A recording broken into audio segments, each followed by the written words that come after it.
Hi, I'm Jeff Fulkerson, and in this video workshop, I'm going to show you how to make 5 different bracelets. I've been making jewelry since I was 16. You can do the math. And I love making jewelry. You may have seen my cuff on the cover of the February 2010 issue of Lapidary Journal Jewelry Artist magazine. Now, the great thing about the bracelet projects we're going to be working on today is that they build on one another. So the techniques you learn in one can be applied to the others. We'll start off with a simple riveted bangle, and then you'll get to pound away on a simple yet elegant hammer bangle. Next, I'll show you how to use the roller printer to roller print both sides of your metal at once to make a little wider bangle. Then we'll take that same concept and we'll set some cabochons on that bangle to kick it up a notch. Finally, I'm going to show you how to use the Swanstrom disc cutter and use the rolling mill to make a very contemporary bracelet that I think you're really going to like. And once you've mastered these techniques, you can then mix and match them and come up with your own unique designs. So first, let's get started with a riveted bangle.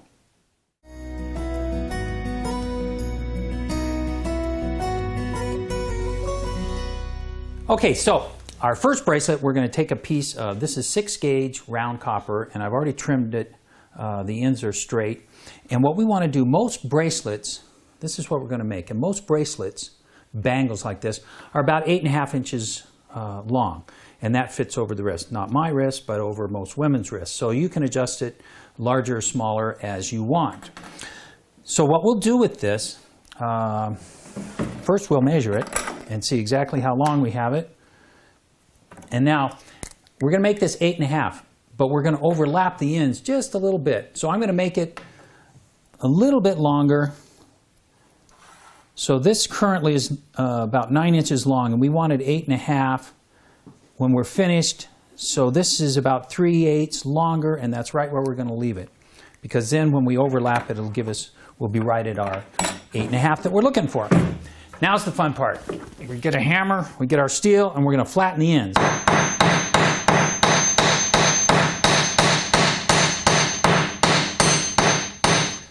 And I'll flatten that a little more.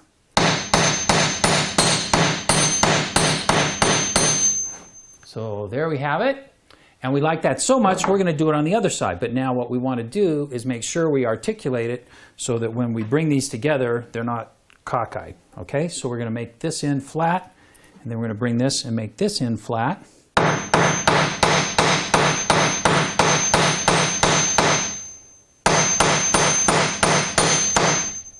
Simple as that. So now we have our ends. Now we're going to make this one a little flatter.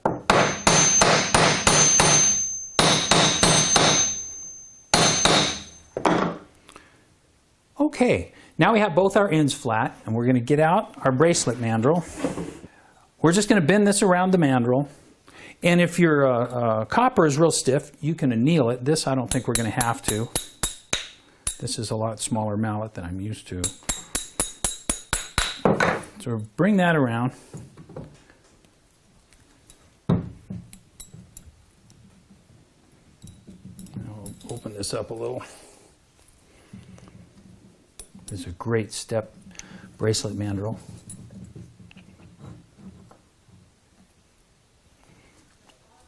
And what we want right now is we just want to get this rounded up, because we're going to put a rivet in this. And once you put the rivet in, you don't want to be banging on it trying to figure out if it's straight or not. So we're going to make this, I'm going to pull this over just a little.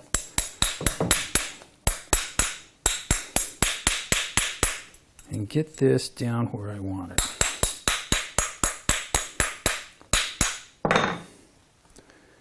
And just keep checking to make sure you've got a nice curve on this all the way around.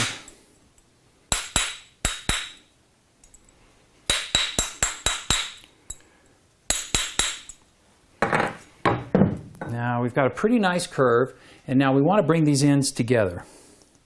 And before we do that, we'll bring them together, and then we'll make sure they're flat. But before we do that, we're going to put our holes in it, because it's a lot easier to drill this one at a time rather than trying to stack the two of them. So we'll put a little indentation on each one where we want it to start our drill so it won't slide all over. And we're going to take our flex shaft.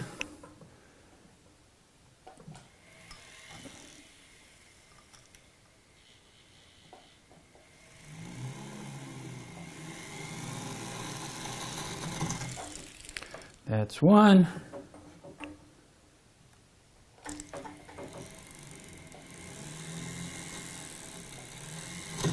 And that's two. Now we're going to clean up our holes just a little bit with our file. Get any burrs off of there so it's nice and clean. We'll get a good fit.